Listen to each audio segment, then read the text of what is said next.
If you finished Anne with an E wondering what happened to Diana Barry, the answer is in the books. But I have to warn you about something. Netflix told you one version of Diana, and Lucy Maud Montgomery wrote another. And they're so different that, at times, they almost feel like two completely different characters. What you're about to see contains massive spoilers from the original novels. If you'd rather discover it on your own, this is the moment to pause. For everyone else, this is the story the series never got around to telling. To understand Diana's future, we first need to understand what the adaptation changed. In the series, Diana defies her parents. She refuses to go to Paris to train as a society lady and fights to take the Queen's exams, determined to study just like Anne. It's a rebellion arc designed for today's audience, and it works. But it's pure Netflix invention. The Diana of the books never fights that battle. Her parents don't believe in higher education for women, and she accepts it without any conflict. While Anne prepares for her exams dreaming of university, Diana stays in Avonlea learning how to run a household. And she does it without resentment. That's the future she herself wants. Montgomery wrote her as the anchor to reality that contrasts with Anne's overflowing imagination. Practical, loyal, and at peace with the customs of her time. The same thing happens with her love life. Jerry does exist in the books, but he's a farmhand who works at Green Gables, and his relationship with Diana is practically non-existent.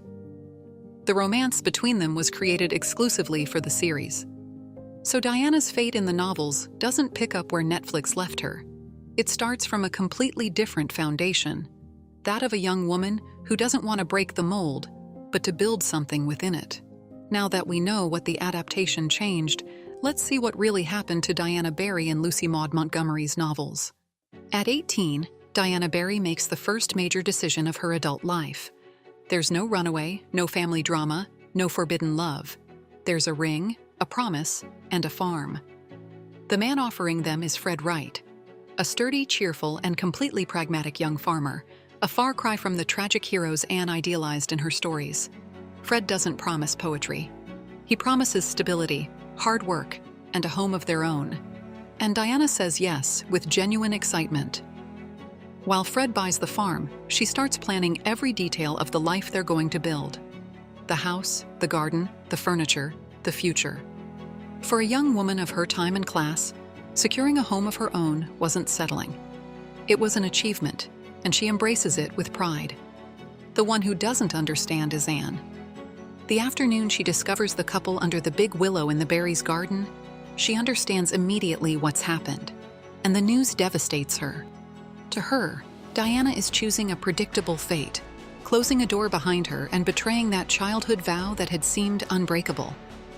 While Anne packs her bags for university, a silent gap opens between the two bosom friends. Will this distance destroy their friendship pact forever? Diana Barry walks across the parlor of the old Orchard Slope farmhouse dressed in white, fighting to hold back the nerves that threaten to make her faint, while Anne holds her veil. The guests' murmurs fill the house, but Diana stays on her feet, says her vows in front of Fred Wright, and receives the proper kisses before the music floods the celebration. The feast stretches into the night, and when the newlyweds' carriage disappears down Lover's Lane under the moonlight, the little girl with the black curls who once played in the haunted wood is left behind forever. The new life absorbs her completely. Diana discovers that running a household demands a kind of dedication no one taught her in school. The days fill up with preserves, mending, and accounts, and free time starts to grow scarce. But there's no complaint in her. There's enthusiasm. She's building exactly what she always wanted. And then comes the twist that changes everything. The birth of her first child. A chubby, reddish baby, absurdly like his father, who takes absolute control of the household from the very first cry. Diana, glowing with a brand new kind of pride, can barely take her eyes off the cradle. When Anne visits, she finds her transformed. I used to dream of having a little girl so I could name her Anne, she confesses with shining eyes.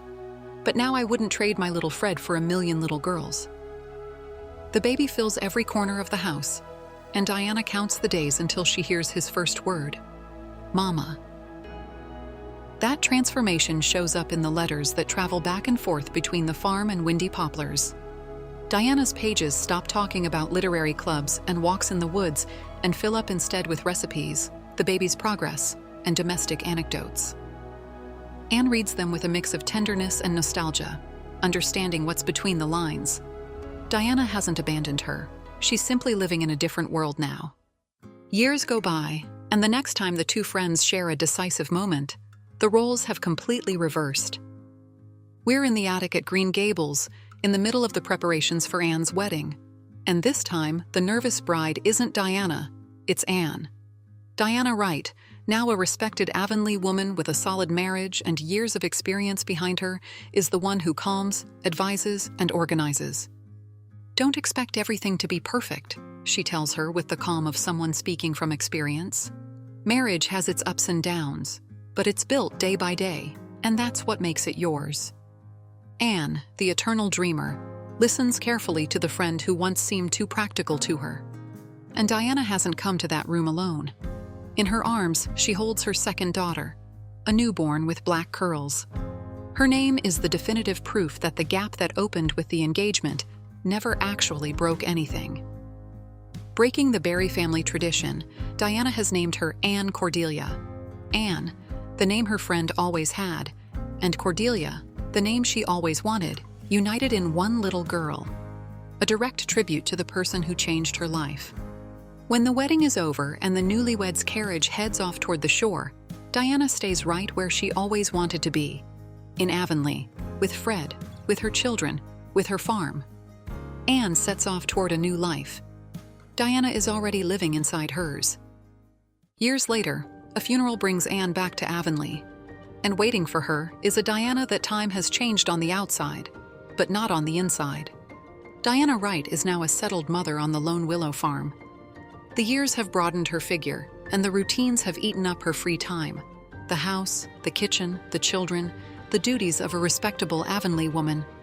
But beneath the surface of that orderly life, the spark of their old bond is still intact. One look between them is enough to prove it. And then they hatch a plan worthy of their 12-year-old selves, stealing an entire afternoon. Anne Cordelia, who's already old enough to handle supper, stays in charge of the kitchen, and the two mothers escape into the woods of their youth, like two little girls running away from school. They walk through the haunted wood. They cross the Valley of Violets. They laugh, remembering every mischief, every story club, every imaginary tragedy of their childhood.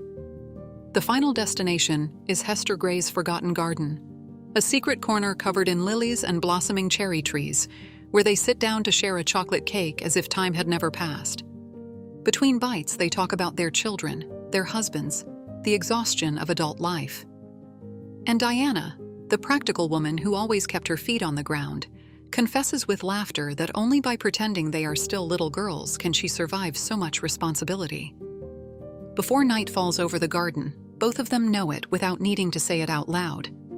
No matter what happens, no matter how many duties pull them apart, their friendship will remain the one safe place they can always escape to. That is the real ending of Diana Barry. Not an ending of rebellion or big twists, but something far rarer in fiction. A full, chosen, and happy life. When we put both versions on the scale, it becomes clear what the adaptation kept and what it chose to change. Netflix got the essentials of the character completely right. Diana's elegance, her iconic jet black hair, and above all that unbreakable loyalty that protected the core of her friendship with Anne. That's intact in the books. What changed was her mindset. The series created a young woman who challenges the conventions of her time and fights against the fate her family has planned for her. The books tell the opposite story. A Diana who chooses that fate of her own free will and builds within it a life that fills her with pride. Two valid and very different interpretations of Anne's best friend. The young woman determined to break the mold that Netflix imagined, and the practical, grounded woman that Lucy Maud Montgomery wrote. And which one do you choose? Do you prefer the series version or the fate the original author gave her? Let me know in the comments. And if you enjoy this kind of video, the best way to support us is by leaving a like and subscribing. See you in the next one.